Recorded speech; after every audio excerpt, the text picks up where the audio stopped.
माझ्या महाराष्ट्रातील बांधवांनो, भगिनींनो आणि मातांनो, पुन्हा एकदा नमस्कार. जय महाराष्ट्र. आज थोडं काही कालावधीनंतर भेटतोय. 1 मेला आपण भेटलो होतो, त्याच्यानंतर जवळपास 6-7 दिवसानंतर भेटतोय.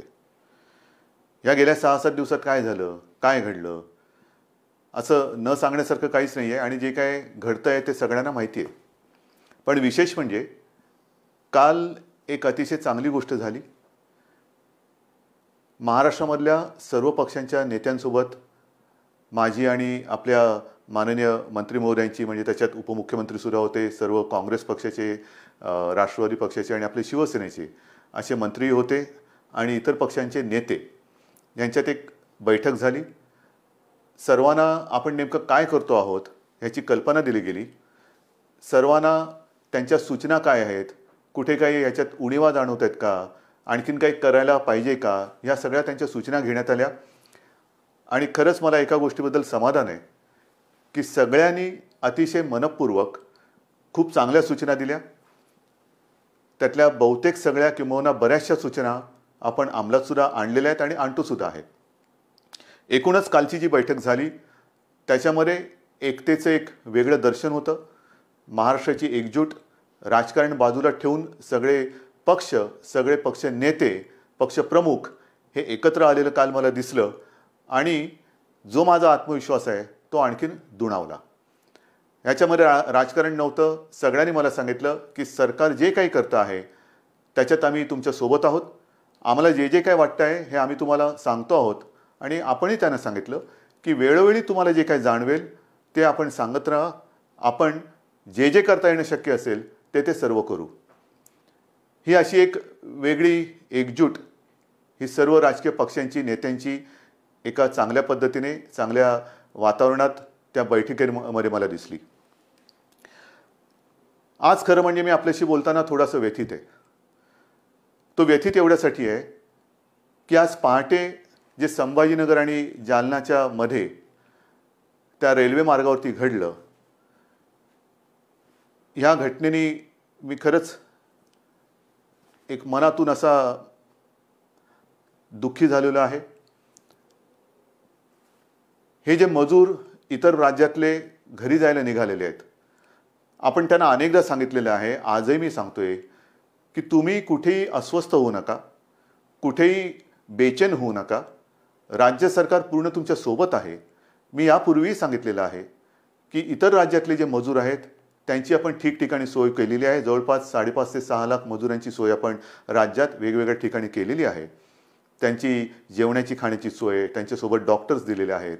आणि आता तर इतर राज्यांबरोबर आपली बोलणी सुरू आहेत.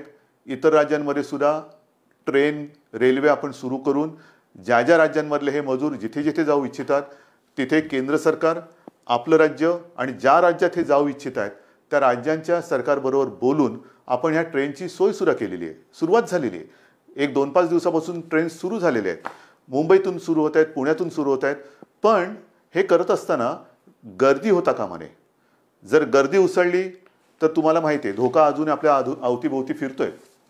धोका काय टळलेला नाही, संकट टळलेलं नाही आहे. गर्दी झाली तर पुन्हा हे सगळं ठप्प होईल.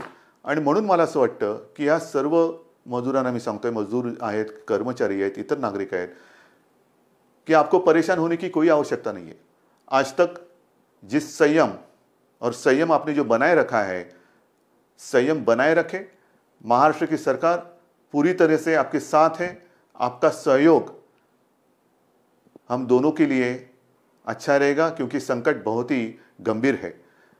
जैसे मैंने अभी अभी कहा कि महाराष्ट्र सरकार और जहां भी आप जाना चाह रहे हो उस राज्य की सरकार और केंद्र की सरकार आपस में बात चल रही है. रेलवे की व्यवस्था हो रही है, बस की व्यवस्था हो रही है. जैसे उपलब्धि बढ़ती जाएगी हम आपको बताते रहेंगे. पण हे करताना कुठेही अफवेला बळी पडू नका. कारण कोणतरी सांगते की इथून ट्रेन सुरू होणार, मग ही गर्दी तिकडे जाते. आता काल जे घडलं, आज पहाटे जे घडलं, अत्यंत दुर्दैवी आहे. खरं म्हणजे संभाजीनगरवरून ट्रेन सुरू होत आहेत, ट्रेन सुरू झालेल्या आहेत. पण ही जी लोक होती ती रस्त्याने न जाता रेल्वे रुळावरून निघाली. कारण त्यांना भुसावळला जायचं होतं. आता खरं त्यांना कोणी सांगितलं भुसावळला जायला, कल्पना नाही. पण भुसावळला जाताना चालून चालून थकली आणि मध्ये करमाड नावचं गाव आहे, तिथे त्या रेल्वे ट्रॅकवरती बसली. पहाटेचा सुमार होता, थकलेले होते, बसले, तिथेच डोळा लागला आणि दुर्दैवाचा घाला आला. खरंच हे अत्यंत दुर्दैवी घटना आहे. मी मनातून अत्यंत दुःखी झालो ह्या सगळ्या घटनेबाबत आणि पुन्हा पुन्हा सांगतो की कृपा करून जिथे आहात तिथेच थांबा. राज्याची यंत्रणा जी आहे ती आपल्या संपर्कात आहे. जसजशी आपली सोय होईल तसतसं आपण तुम्हाला घरी पाठवतो आहोत. तुम्हाला घरी पाठवल्याशिवाय आम्ही शांत बसणार नाही. पण शांती ठेवा, अस्वस्थ होऊ नका, कुठेही गडबड गोंधळ करू नका. अत्यंत शिस्तीत आणि संयमाने आपण हे काम करतो आहोत. पण त्याही राज्याच्या काही सुरक्षेच्या दृष्टीने अटी आहेत, चेकिंग असेल, काही असेल, ह्या सगळ्या गोष्टी होत आहेत आणि ते करून आपण ही सगळी व्यवस्था करतो आहोत. दुसरी गोष्ट, गेले 2-3 दिवस मुंबईमध्ये एक अफवा आहे. अफवा काय? मुंबई लष्कराच्या ताब्यात देणार, मुंबई लष्कराच्या ताब्यात देणार, मुंबईमध्ये लष्कर येणार, मग लॉकडाऊन होणार, सगळी दुकानं बंद होणार. लष्कर कशाला पाहिजे? आणि आजपर्यंत मी जे काही केलेलं आहे तुम्हाला सांगून आणि तुम्हाला विश्वासात घेऊन केलेलं आहे आणि तसाच मी करणार आहे, तसंच करणार आहे. आपल्याकडे सुद्धा तुमच्या लक्षात असेल की लॉकडाऊन करताना टप्प्याटप्प्याने आपण करत गेलो. पहिल्या काही गोष्टी बंद केल्या, नंतर काही गोष्टी बंद केल्या, त्याच्यानंतर काही केल्या, असं करत करतच आपण पुढे गेलो. त्याच्यामुळे लष्कराची काहीच गरज नाही आहे. आणि मी तुम्हाला पहिल्या माझ्या भेटीतच सांगितलेलं आहे की ही जी लढाई आहे ह्याच्यामध्ये जवान आपण सगळेजण आहात. ते जे जवान आहेत ते सरहद्द सांभाळत आहेत, पण हे जे युद्ध आहे हे आपल्याला लढायचं आहे आणि तसं तुम्ही ते लढतात. संयमाच्या आणि जिद्दीच्या जोरावरती लढतात. लष्कराची आवश्यकता नाही आहे, लष्कर मुंबईत येणार नाही. पण जी एक आपण काळजी घेतोय, या सगळ्या गोष्टी मला तुम्हाला पुन्हा पुन्हा मी मुद्दामून सांगतोय कारण आपल्या मनात कुठे गोंधळ गडबड होता कामा नये, गैरसमज तर अजिबात होता कामा नये. मी पहिल्या दिवसापासून सांगतोय की हे संकट गंभीर असलं तरी सरकार खंबीर आहे. मग खंबीरता म्हणजे काय? काही दिवसापूर्वी पाहिलं असेल, मी स्वतः या बांद्रा कुर्ला कॉम्प्लेक्सच्या मैदानात गेलो होतो जिथे मोठं आपण कोविड केअर सेंटर उभारतोय, प्रथम उपचार केंद्र. तसंच रेसकोर्सला उभारतोय, तिथे वरळी डोममध्ये केलेलं आहे, गोरेगावची एक्झिबिशन ग्राउंडमध्ये केलेलं आहे. कदाचित बांद्रा कुर्ला कॉम्प्लेक्समध्ये आपण ते आणखीन दुप्पट करू, आणखीन काही ठिकाणी वाढू. काय हे सगळं करतोय की हे संकट रोखताना समजा आपल्याला काही लोकांची सोय त्याच्यात करण्याची आवश्यकता वाटली, प्राथमिक केंद्रामध्ये म्हणजे कोणाला ऑक्सिजन देण्याची गरज लागली, समजा आता जे आपल्याकडे केसेस येत आहेत 80% ॲसिम्प्टोमॅटिक आहेत पण पॉझिटिव्ह आहेत, मग त्यांना ठेवायचं कुठे? तर त्याच्यासाठी ह्या आपण सोयी वाढवतो आहोत. पण हे वाढवताना पुढचा पावसाळासुद्धा लक्षात घेतला पाहिजे. समजा पाऊस पडला, मुंबईचा पाऊस तुम्हाला माहिती आहे, त्रेधा तिरपीट उडवतो, मग त्यावेळेला काय करणार? हॉस्पिटल्स कमी पडता कामा नये. म्हणून मी स्वतः केंद्र सरकारला विनंती केली आणि ती मान्यसुद्धा झाली की जिथे जिथे राज्यामध्ये आपल्या केंद्र सरकारच्या ज्या काही यंत्रणा आहेत, मग रेल्वे आहे, BPT आहे, अगदी मिलिटरीसुद्धा आहे, त्यांची हॉस्पिटल्स आणि डॉक्टर्स हे जर का आम्हाला आवश्यकता लागली तर वापरण्याची आम्हाला परवानगी द्या. हे करणं काही गैर नाही आहे, कारण पुढचा धोका आपल्याला उद्भवू नये, उद्भवणार नाही. पण जर का आवश्यकता लागली तर त्या हॉस्पिटलची आणि डॉक्टर्सची व्यवस्था ही त्यांना आधी सांगून ठेवलेली बरी की जेणेकरून नंतर धावपळ नको. आणि त्याच पद्धतीने आणखीन एक माझ्या मनात विचार आहे, कारण आता सगळ्या यंत्रणा आपल्या प्रचंड तणावाखाली काम करत आहेत. डॉक्टर्स आहेत, नर्सेस आहेत, आपले सफाई कामगार आहेत, आपली महसूल यंत्रणा आहे, पोलीस तर आहेतच. पोलीस तर पाऱ्यावरती राहून राहून राहून तणावाखाली थकून जात आहेत, काही आजारी पडत आहेत, काही पोलीस तर बिचारे मृत्युमुखी पडले, आपल्यासाठी लढताना मृत्युमुखी पडले, आपल्यासाठी लढताना ते आजारी पडत आहेत. तणावाखाली त्यांना विश्रांती घ्यायला एक क्षणभर सुद्धा मिळत नाहीये. त्यांना सुद्धा थकवा आहे. माणसं आहेत ही, डॉक्टरसुद्धा माणसं आहेत, पोलीससुद्धा माणसं आहेत. आजारी पडल्यानंतरच बाजूला करणं हा क्रूरपणा ठरेल. त्यांना सुद्धा मध्ये मध्ये कुठेतरी एक विश्रांती देण्याची गरज आहे आणि त्याच्यासाठी माझ्या मनात एक विचार आहे, तोही आत्ता आपल्याला सांगतो, पण ह्याचा लगेच चुकीचा अर्थ लावू नका. माझ्या मनात असा विचार आहे की केंद्र सरकारला मला सांगायचं आहे की जर का अधिकचं मनुष्यबळ लागलं, ह्या पोलिसांना आम्हाला थोडी विश्रांती देण्याची आवश्यकता लागली तर काही दिवस पोलिसांना टप्प्याटप्प्याने विश्रांती देऊन त्यांना पुन्हा आणायचं, यांना टप्प्याने विश्रांती द्यायची, पुन्हा आणायचं. समजा काही पोलीस आजारी पडलेत, त्यांना निदान बरे होण्याची तरी वेळ दिली पाहिजे, बरं झाल्यानंतर त्यांच्यातला थकवा तर गेला पाहिजे. तर तोपर्यंत जर अधिकचं मनुष्यबळ लागलं तर ते केंद्र सरकारकडे आपण कदाचित मागणी करू. मग ते मागितल्यानंतर लोक म्हणजे काही जण काय म्हणतील, बघा यांनी लष्कर बोलवलं. लष्कर नाही, पोलिसांच्या बद्दल जर का त्यांचा थकवा किंवा ना त्यांना विश्रांती देण्यासाठी मनुष्यबळ लागलं तर त्याची आपण मागणी करणार आहोत. म्हणून सगळ्या बाजूने आपण तयारी करतो आहोत. हॉस्पिटलची सोय करतोय, डॉक्टर्सची सोय करतो आहोत, पोलीस लागले तर त्यांची सोय करतो आहोत. पण हे करताना तुमच्या मनात कुठेही भीती किंवा गैरसमज असता कामा नये, म्हणून हे मी मुद्दामून तुम्हाला आज सांगतो आहे. या सगळ्या गोष्टी करत असताना आणखीन एक महत्त्वाचा विषय आहे.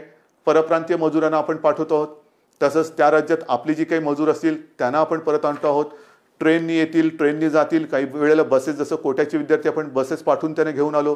इतर राज्यात काही आपले विद्यार्थी आहेत त्यांना आपण घेऊन येणार आहोत.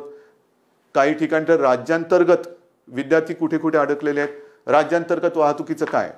तुम्ही बाहेरच्या लोकांना पाठवतात, बाहेरच्या लोकांना आणतात, मग राज्यातल्या राज्यात आमचं काय? या सगळ्या गोष्टी आपण करणार आहोत. पण ह्या करताना सुद्धा मोजून मापून आपल्याला करावे लागणार आहेत. मोजून मापून. आपण गेल्या वेळेलाच मी सांगितलं होतं की आपल्या राज्यात रेड झोन, ऑरेंज झोन आणि ग्रीन झोन असे 3 झोन केलेले आहेत. त्याच्यात ग्रीन झोनमध्ये आपण जरा शिथिलता जास्त दिलेली आहे. ऑरेंज झोनमध्ये त्या प्रमाणात शिथिलता दिलेली नाही आणि रेड झोनमध्ये त्यातल्या त्यात कंटेनमेंट झोन एरियामध्ये तर बिलकुल आपण शिथिलता आणत नाही आहोत. अजिबात नाही. कारण कंटेनमेंट झोन, रेड झोन इथे अजूनही आपल्याला या केसेस सापडत आहेत. विशेषतः मुंबईत आहेत, संभाजीनगर आहे, पुणे आहे, मालेगाव आहे, नागपूरमध्ये काही विभागात आहेत, अशा काही ठिकाणी आहेत. इकडे ये जा करता येणार नाहीये. कारण ही ये जा जर का आपण सुरू केली मग इतके दिवस हे बंद ठेवून उपयोग काय त्याचा? हा लॉकडाऊन सगळा फुकटच आहे. लॉकडाऊन म्हणजे मी मागेच बोललो होतो की गतिरोधक आहे. गतिरोधक. आजपर्यंत आपण याची गती रोखण्यामध्ये यश जरूर मिळवलेलं आहे, पण अजूनही चेन तोडण्यामध्ये आपल्याला यश नाही मिळालेलं. त्यांची जी साखळी आहे, त्या विषाणूची साखळी तोडण्यात अजून आपल्याला यश नाही मिळालेलं. ते आता तोडायचंच आहे. ते तोडल्याशिवाय आता राहायचंच नाही. कारण नाहीतर किती दिवस चालू राहणार? लॉकडाऊनचं काय होणार? 17 तारखेपर्यंत लॉकडाऊन आहे. पुढे काय होणार? किती दिवस आपण वाढवत राहणार? म्हणून आपला आता हा प्रयत्न असा असला पाहिजे की एकदाच काय ते आपण कडक ही सगळी बंधनं पाळूया आणि या विषाणूचा संसर्ग, ह्याचा जो काय प्रसार आहे तो कायमचा संपवूया. त्याच्यासाठी आता आपल्याला तयारी करायची. आणि हे करत असताना आता परदेशातून जी आपली लोक आहेत ती यायला सुरुवात होतील. काही ठिकाणी इतर देशात सुद्धा आपली लोक अडकलेली आहेत, काही विद्यार्थी अडकलेले आहेत. ते विमानाने त्यांची ये जा सुरू होईल. त्यांना पुन्हा क्वारंटाईन करावं लागेल. ह्या थोडंसं हे जेवढी आपण शिथिलता आणू तेवढी आपली जबाबदारी पण वाढते आहे. ती जबाबदारी पूर्ण ताकदीने आपल्याला पेलावी लागणार आहे. आणि म्हणून आपल्याला जी मी विनंती करतो आहे की आपलं जे सहकार्य आजपर्यंत तुम्ही दिलेलं आहात तेच यापुढे सुद्धा काही दिवसासाठी हे आपल्या सरकारला तुमच्यासाठी लागणार आहे. मग कोणीतरी मध्ये सांगतं की मुंबईमधल्या टेस्ट कमी करणार का? अजिबात नाही आहे. आजपर्यंत मी इतर राज्यांची तुलना नाही करत, पण गेल्याही वेळेला आकडा सांगितलेला तुम्हाला. 1.5-2 लाखाच्या आसपास महाराष्ट्राने टेस्ट केलेले आहेत. एकट्या मुंबईने लाखाच्या वरती टेस्ट केलेले आहेत. टेस्ट कुठेही कमी नाही होणार. अजिबात नाही होणार. जिथे जिथे आवश्यकता आहे तिथे टेस्ट ह्या चालू राहतीलच. मुंबईमध्ये मुंबई महापालिका, खाजगी जे रुग्णालय आहेत ते डॉक्टर्स आहेत. फक्त त्याच्यामध्ये एक सुसंगती पाहिजे, एक वाक्यता पाहिजे. कोणी उठला आणि टेस्ट करून आला तसं नाहीये. मी तर तुम्हाला पुन्हा एकदा विनंती करतो आहे, कारण जो काही मृत्यूदर आहे त्या मृत्यूदरामध्ये आपण बघितलं काही केसेस अशा आहेत की शेवटच्या टप्प्यात आपल्याकडे येत आहेत. शेवटच्या टप्प्यात म्हणजे सगळं काही उपचाराच्या पलीकडे गेलेलं असतं तेव्हा ते येत आहेत आणि तिथे आपण काहीच करू शकत नाही. काही वेळेला तर असं होतं की एखादा रुग्ण आला तर त्याचा रिपोर्ट, टेस्टचा रिपोर्ट येण्याच्या आधी त्याचा मृत्यू होतो. आणि म्हणून मी वारंवार सांगतोय की जर कोणाला सर्दी, खोकला, ताप यासारखी लक्षणं आढळली तर तुम्ही न घाबरता, न डगमगता आपली फिअर क्लिनिक्स आहेत, आपले डॉक्टर्स आहेत त्यांच्याकडे या. स्वतःहून या. आपण तर घरोघरी जाऊन चेकिंग तर करतोच आहोत, विचारपूस करतो आहोत. पण जर ज्यांना कोणालाही अशी लक्षणं आढळली आणि ते स्वतःहून पुढे आले तर पुढचा जो काही उपचार आहे तो करणं हे सुलभ होईल. एक लक्षात घ्या, आजपर्यंत साधारणतः 18,000 पॉझिटिव्ह केसेस आपल्या महाराष्ट्रात आहेत. 18,000 आकडा मोठा आहे, पण जवळपास 3,2500 रुग्ण हे पूर्ण बरे होऊन घरी पण गेलेले आहेत. दुर्दैवाने काही मृत्यू झालेले आहेत, पण 3,2500 हाही आकडा बरंच काही सांगून जातो. आणि हा आकडा ज्यांना लक्षणं होती ती लक्षणं पूर्ण बरी होऊन आणि काही जणांना लक्षणं नव्हती पण क्वारंटाईनमध्ये होते त्यांचा तो काळ पूर्ण करून पुढची चाचणी निगेटिव्ह आल्यानंतर ते घरी गेलेले आहेत. हा रोजचा आकडा वाढत चाललेलाच आहे. घरी जाणारे, जसं रुग्णांची संख्या पॉझिटिव्हचा एक आकडा येतोय तसंच घरी जाणारे सुद्धा जात आहेत. त्यांचा तो क्वारंटाईनचा काळ, आयसोलेशनचा काळ, उपचाराचा कालावधी पूर्ण करून ते घरी सुद्धा जात आहेत. आज आणखीन एक माहिती मला मिळाली, जरा वेगळी माहिती. हा निसर्गाचा चमत्कार आहे. आपल्या इथे ह्या जेव्हापासून हा लॉकडाऊन वगैरे झाला त्यावेळेपासून काही ज्या महिला होत्या त्यांची प्रसूती झाली, त्याच्यापैकी काही ह्या कोविड पॉझिटिव्ह होत्या, कोविड पॉझिटिव्ह आहेत, पण त्यांची बाळं जी आहेत त्यांना कोविडची बाधा झालेली नाही. हा एक चमत्कार आहे. म्हणजे आईला कोविड पॉझिटिव्ह आहे पण बाळ हे निगेटिव्ह आहे, त्याला कोविड झालेलं नाही आहे, बाळ सुखरूप आहे, असाही चमत्कार आहे. आणि त्याच्यानंतर ते बाळ त्या आईसोबतच आहे. हा एक निसर्गाचा चमत्कार आहे. ह्या काही गोष्टी घडत आहेत. तर अशाही गोष्टी आहेत. ह्याच्यामध्ये खबरदारी घेणं हा एक महत्त्वाचा भाग आहे. त्याच्यानंतर काही वेळेला काही घटना घडतात, जसं काल एक आपण बघितलं असेल की हॉस्पिटलमध्ये गलथानपणा. नाही, अजिबात चालणार नाही. मी माणुसकी समजू शकतो, माणुसकीचा धर्म समजू शकतो, पण त्याच्यामध्ये गलथानपणा अजिबात सहन केला जाणार नाही. जसं मी वारंवार सांगतो की पोलीस आणि डॉक्टर यांच्या रूपात देव आपल्यासोबत आहे. त्यांच्याशी कोणी हुज्जत घालू नका, त्यांच्यावरती हल्ले होता कामा नये. हल्ले केले तर कडक कारवाई होईल. तसंच डॉक्टर्स आणि यांनाही सांगतोय की हॉस्पिटलमध्ये गलथानपणा होता कामा नये, अजिबात नाही. काही मदत लागली सरकारसोबत आहे, महापालिकासोबत आहे, गलथानपणा करायचा नाही. म्हणजे सगळं चांगलं चालू असताना कारवाई करण्याची वेळ आमच्यावरती आणू नका, कारवाई करू नका. तिकडे गलथानपणा आणि दप्तर दिरंगाईला अजिबात क्षमा केली जाणार नाही. कारण नाहीतर हे सगळं करतोय कोणासाठी? मी परवा जे काय गेलो होतो बांद्रा कुर्ला कॉम्प्लेक्स रेसकोर्समध्ये आपण करतोय, सगळं करतोय. तिकडे 100 रुग्णशय्या आपलं 1000च्या आसपास रुग्णशय्या या बांद्रा कुर्ला कॉम्प्लेक्सला करतोय. त्याची क्षमता मी आता दुप्पट करायला सांगतोय. काय आपल्याला फर्निचरचं दुकान नाही काढायचं की बघा किती बेड्स आहेत आमच्याकडे उपलब्ध आहे, कोणी आणि झोपून जा? नाही, त्याच्या मागे एक गांभीर्य आहे. ही आवश्यकता लागू नये ही माझी प्रार्थना आहे. पण ही सोय सुविधा वाढत असताना आपल्याला डॉक्टरची सुद्धा आवश्यकता लागणार आहे, परिचारिकांची आवश्यकता लागणार आहे. कोविड योद्धा म्हणून मी आपल्याला आवाहन केलं होतं, त्याच्यात अनेक जणांनी प्रतिसाद दिलेला आहे.